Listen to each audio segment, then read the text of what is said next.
Hello, hi guys! Magandang gabi sa inyo lahat. This is Cheer from Masagari Channel, a faith healer, also mata reader. So ngayong gabing tatagan natin na nagsasabihin sa inyo ng ating mga gabay. This is a weekly gabay for the month of November 24 hanggang November 30 for the sign of Libra. So, Libra, welcome to my channel.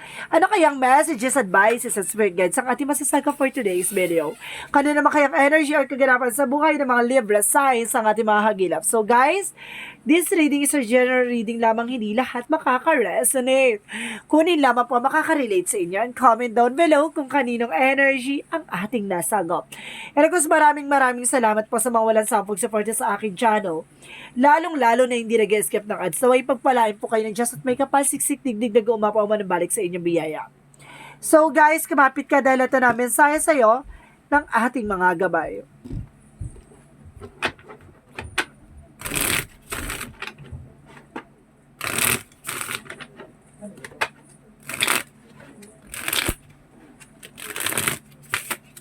Okay. Angel Spirit Messages give me information for the sign of Libra.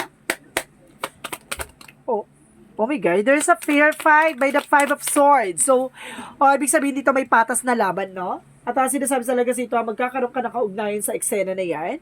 So, mabibigyan ng kasagutan sa lahat ng katanungan. And of course, there's a Six of Wands, there's a victory and success. So, magkakaroon ka raw ng, kumbaga, tagumpay dito. And of course, there's a Two of Cups, there's a partnership. There's a partnership, there's an unconditional love, no? Talaga mayroon dito magtatagumpay ka tap mukhang patas ang laban. Mukhang makukuha mo what you deserve, no? And of course, there's a Knight of Cups, there's an offer. Proposal, email, proposal or email or messages. So, there's an engagement then, or of course. And of course, guys, there's Queen of Wands. There's a stability and control, no?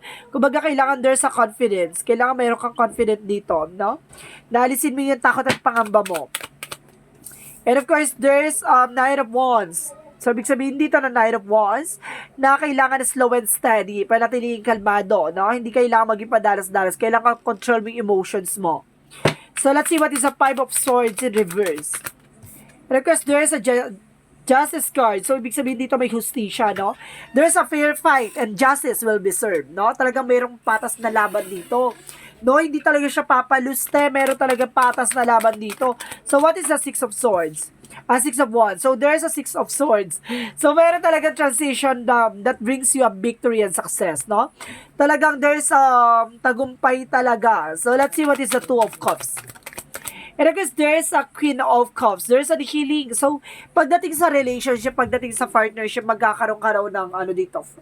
Kumbaga, magkakaroon ka ng healing pagdating sa love life and career mo, no? Or either talaga sa buhay pag-ibig. And because there's a Hermit card, Five of Cups. So, there's a regret, no? Kumbaga, itong offer na to kailangan na itanggapin mo to at wag mong kumbaga hayaan masayang. No? Baka pagsisihan mo. So, let's see what is the Queen of Wands. Because there's a Four of Wands. So, waiting for a result or waiting for a ship or something. There's a wedding. And of course, there's a homecoming. And of course, there's a twin flame energy. No? Talagang there's a confidence. Kumbaga, meron talaga ditong control and of course, emotions, no? Kumbaga, sinasabi ng Four of Wands is, kumbaga, everlasting promises, there's a partnership. So, let's see what is the Knight of Wands. So, there's a Ten of Wands. So, there's a lot of burden, no? Marami kang bagay na kumbaga pag pinagdaanan, pero suddenly sinasabi ng Ten of Wands na mukhang lahat ng mga bagay na yan ay unti-unti nang makaka-recover, no? Unti-unti ka na makaka-recover this time. So, what is the Five of Swords in the Justice card? So, there's a Three of Wands. So, waiting for a result, waiting for a ship. So, yung hustisya talaga ay, kumbaga darating yan on the right time, on the right place, no? So, let's see what is the Six of Wands. And of course, there's Six of Swords. And because there's a temperance, sa perfect timing, told you so, di ba? Lahat na nangyayari sa'yo, kumbaga, ipagkakaloob sa'yo yan, kumbaga sa tamang panahon at daktang panahon, no? Kumbaga, there's a healing and of course, there's an also divine intervention. May mga paalala sa'yo na 'Diba? Na magtatagumpay ka na, malapit na. So, let's see what is the Two of Cups and the Queen of Cups. And of course, there's a Knight of Wands. So, there's a final push. So, ibig sabihin dito, there's a perseverance. Kailangan mo magtiyaga, no? Kumbaga, magkakaroon ka ng healing, pero there's a lot of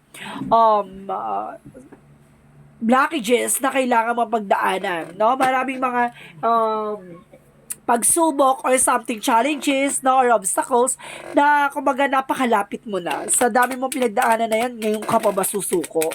So, there's a Nine of Cups and the Five of Cups.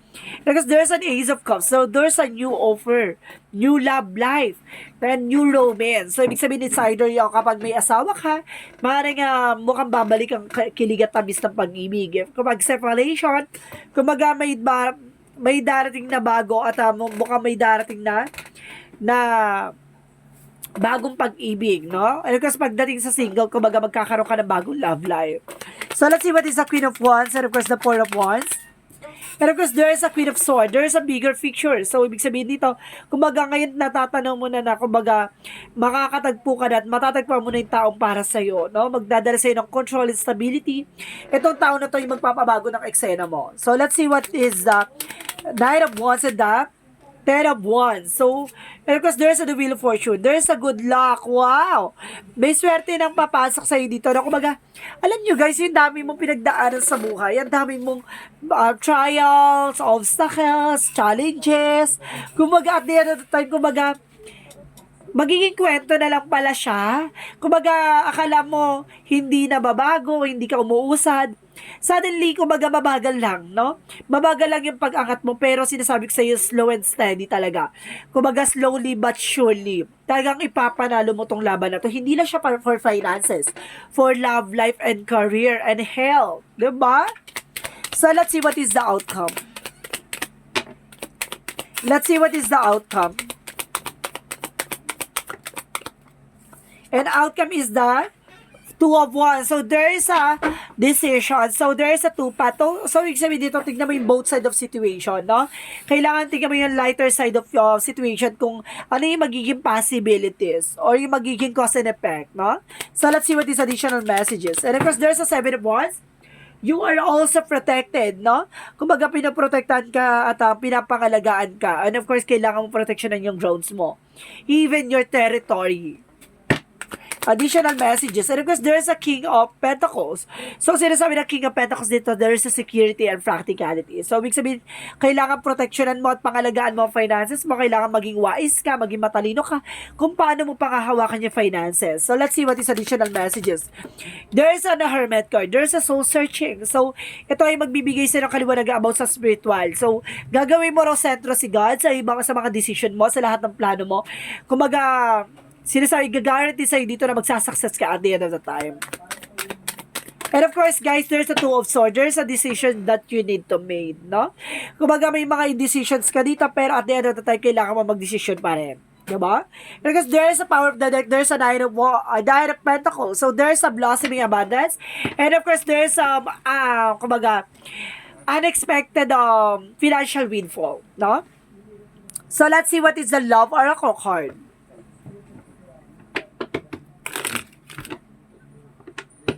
What is the Love Oracle card?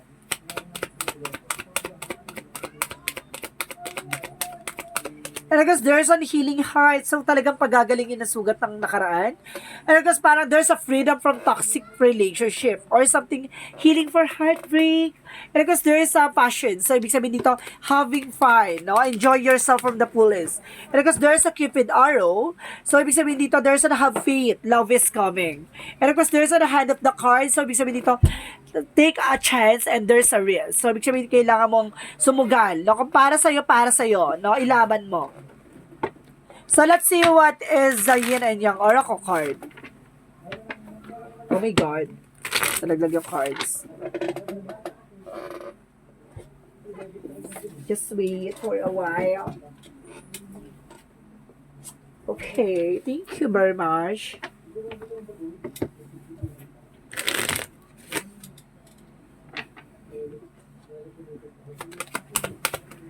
And of course, there's a toxic, oh my God, there's a toxicities, no? Yun yung toxicities, baka nagkaroon ka ng past relationship with a toxic relationship, ganon.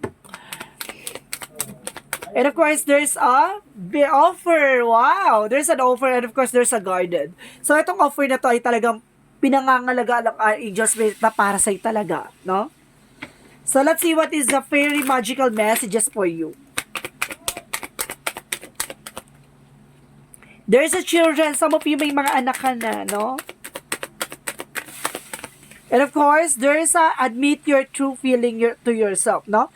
Hindi mo kailangan magpanggap, no? Stop pretender, no? Stop pretending. Kung ano man yung eksena na yan, kumbaga ipakita mo, show the world the real you, no? Ipakita mo kung sino ka, ipakita mo kung ano ka, yung ano lang meron ka, no? Yun yung pagtanggap. So, let's see what is additional messages. And of course, there's an abundance. Magkakaroon ng kasaganahan talaga dito. Kasi there's a will, no? There's a will. Parang there's a turning event, no? Kumbaga, gulong ang palad, hindi sa lahat ng oras nasa baba ka. And of course, there's a loneliness, hindi ka nag-iisa. And of course, guys, there's a courage, no? Kumbaga, sinasabi dito na encourage ka na, kumbaga, magkaroon ka ng confidence, no? Kumbaga, face the fear. So, let's see what is additional messages. There's a growth, no? Kumbaga, palalawakin at palalakasin yung eksena mo, no? Kumbaga, marami kang matututunan. Of course, there's a conscious and awareness. Additional messages. And of course, there's a culmination. There's a happiness, no? Kumbaga, maraming mga bagay na magpapatunay sa'yo kung anong uri ng kaligayahan ang meron ka. And of course, there's a dancing, no? Improvement. And of course, there's a movement. Kumbaga, kung gusto mo magbago, kung gusto mo mabago, gumalaw ka. And there's a snake, there's a release. No? Ito yung kailangan mo alisin, yung ahas, yung toxic, na kumbaga nagbibigay sa'yo ng blockages, kaya hindi mo nakakamit yung bagay na para sa'yo. And of course, there's an enlightenment.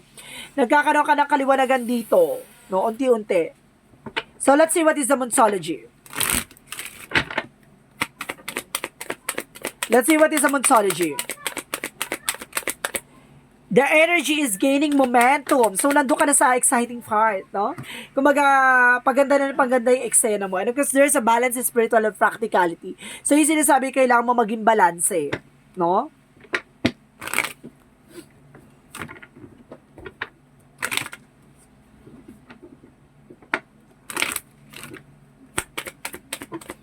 So, let's see what is Archangel Michael messages for you. A favorable outcome. So, I told you, di ba? Papabor naman sa'yo yung kalalabasan na eksena na to. Kasi yun yung sinasabi ko, di ba? Hindi sa lahat ng oras na sa baba, nasa ilalim na sitwasyon ka, no? Iaangat ka niya. And of course, there is a positive touch creates a positive result. No? Ibig sabihin dito, magkakaroon ka ng, kumbaga, kasagutan sa lahat ng katanungan mo. And of course, makukuha mo yung mga bagay na para sa'yo. No?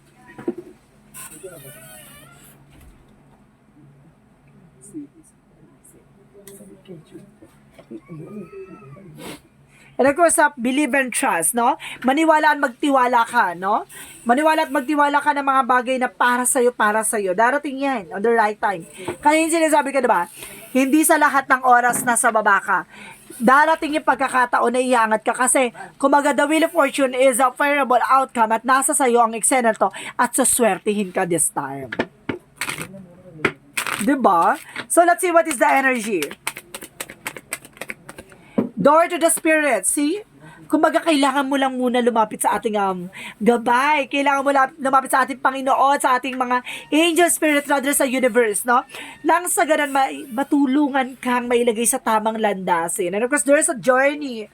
See, kumbaga, pagdadaanan mo talaga, kumbaga, there's darkness. After the darkness, there's a light, no? So, let's see what is additional. There's an anxieties. Ito yung kailangan mo iwasan na yung mag-isip, nag-overthink, feeling paranoid, or something fear, no? So, let's see what is a chakra. And there's a workaholic. So, some of you, kumbaga pagdating sa trabaho talaga, sub talaga to. And of course, there's a confusion. Kumbaga sinasabi dito, maaaring naguguluhan ka ngayon. Pero malalaman mo yan sa takdang panahon. And of course, there's a perfection, no? May mga bagay na kailangan mong ipakita, no? Yung mga bagay na kailangan mong, kumbaga, pahalagahan. No? Hindi mo kailangan maging perfect, no? And of course, there is a time to decide. No? Kumbaga sinasabi dito na kailangan mo mag-decision as soon as possible. And of course, the body care, massage, exercise. And of course, there's a healing for a physical, no, energy. And of course, there's a writing. So, you inspire others. And of course, itong tao na to, ito yung bagay na to makakatulong sa'yo, no? Yung magbibigay sa'yo ng kaliwanagan. And of course, sinasabi sa'yo dito, na mukhang nakasulat na ang nakatakdang mangyari sa'yo. And of course, there's a strength, confidence. Yung kailangan mo talaga, yung confidence, no? Kasi minsan nawawalan ka na ng kumpiyansa. Nawawalan ka na ng pag-asa. Napapagod ka na, nahihirapan ka, pero don't you worry, ilaban mo pa. So, let's see what is additional messages. And of course, there's a lifting the veil. See? Anything unaligned must go. See? Questioning everything. See, at yung sinasabi, questioning everything. Yung nagtatanong ka na, kaya pa ba? Laban pa ba? Ano ba? Walang progression. Parang gano'n, nag-iisip ka na walang nangyayari. No! May nangyayari kasi may natututunan ka. Diba? And of course, there is a trust, the timing. I told you so! No? So, kailangan mo talaga magtiwala sa perfect timing. Kasi, kung hindi pa para sa'yo, hindi pa para sa'yo. Don't you worry, there's a will. So, let's see what is the romance angels. And of course, there's a chemistry. So, some of you talaga may chemistry sa inyo. And of course, there's a getting to know each other. So, talagang kailangan nyo muna kilalanin isa't isa. Hindi pwedeng, diba, sunggab na sunggab, di. So, let's see what is the Archangel Raphael. And there's a meditation. So, kailangan mo mag-meditate, no? Para mas malaman mo ang kasagutan sa lahat ng katanungan mo. Kasi minsan nagiging tayo kumbaga, nagkakaroon tayo ng question talaga sa sarili natin, either sa universe, pati na rin sa Panginoon, nagkakaroon tayo minsan ng question na bakit sa akin ito nangyari or bakit nangyayari sa akin to, bakit para sa akin ang hirap-hirap, bakit ganito yung nangyayari sa buhay ko, or parang gano'n, nagkakaroon ka ng gano'ng question. Pero, sinasabi ko sa ito na magkakaroon na ng, pagbabago sa buhay mo, keep going, no? Must go. Let's see what is the Jesus loving quotes. And to you, it's given to know the mystery of Kingdom of God. So, see, ipapakita muna sa'yo, no, yung mga bagay na, kumbaga, yung misteryo sa loob ng totoong klase ng buhay, bago ipakita sa'yo yung kaharian ng Panginoon. Di ba? Kumbaga, kailangan mo muna masaktan, kailangan mo magsakripisyo, kailangan natin, kumbaga, matutunan, lumaban at matutunan matalo. Ganun talaga yun. Doon nyo makikita, doon mo mabibuild up yung sarili mo kung paano ka ulit bumangon. So, this is the angel's answer, guys, no? Meron tayong question dito, no? So, pwede ka mag-question dito. So, bibilang ako ng 3. Kailangan nakapag-isip ka na ng question. So, handa na ba kayo? 1, 2, 3. So, this is the angel's answer. There's a yes. So, ibig sabihin there's a yes dito. Yung kasagutan daw is yes. And because there's a something better, no? Kung may kasagutan daw sa mga katanungan mo, there's something better, no? So, let's see what is the angel's number. Oh my God! There's an 888! My God, abundance! Oh, come on, Libra! Sabihin mong hindi ka sa swerte in this time.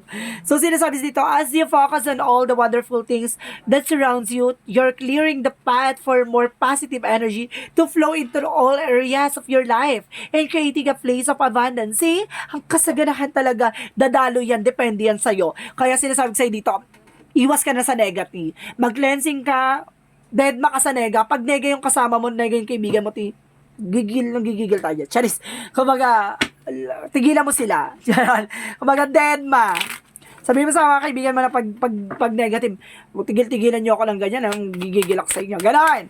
So, let's see what is the messages of life. So, sinasabi dito, there's an overcoming. So, parating na. Ito na nga. Ito na. Charis. Today, in the great school of life, I practice a self-discovery by acknowledging that my fears, anger, and ego separates me from my divinity. I allow the light to grow inside me. This light gives me the power to reign over my inner kingdom. Today, I calm all that separates me from the light that is the truest self. So see, kumbaga makikita mo ang kaliwanagan sa lahat ng eksena, no? Isa-separate yan ng negativity and positivity. Kumbaga lahat ng mga challenges na natamo mo at naramdaman mo, kumbaga at the end of the time, kumbaga malalaman mo ang kasagutan sa lahat ng katanungan mo kung bakit mo naranasan yan. Kasi there is a mystery behind the scenes. Diba? Saka makakita ang pagsisisi na sa unahan. Ganun talaga, nasa huli ang pagsisisi. Kaya may mga bagay na tayo na kailangan nating i-clear. May mga bagay tayong kailangan natin linawan at kailangan natin alamin. Hindi pa huli ang lahat. Kumalma ka. Darating yung araw na saswertehin ka na this time. Kumapit ka lang. So this is the weekly gabay for the month of November 24 hanggang November 30 for the sign of Libra. So, Libra, maraming salamat for your wonderful reading. This reading is a general reading lamang, hindi lahat makaka-resonate. Kunin lamang po makaka-relate sa inyo and comment down below kung kaninong energy ang ating nasagap. Maraming salamat sa mga walang sawang pag-support sa aking channel. Lalong-lalo na hindi nag-skip ng ads. Naway pagpalain kayo ng Diyos at may kapalsiksik tiglig na umapang biyay manubalik sa inyo. Maraming salamat and see you in the next video. Bye-bye and babush!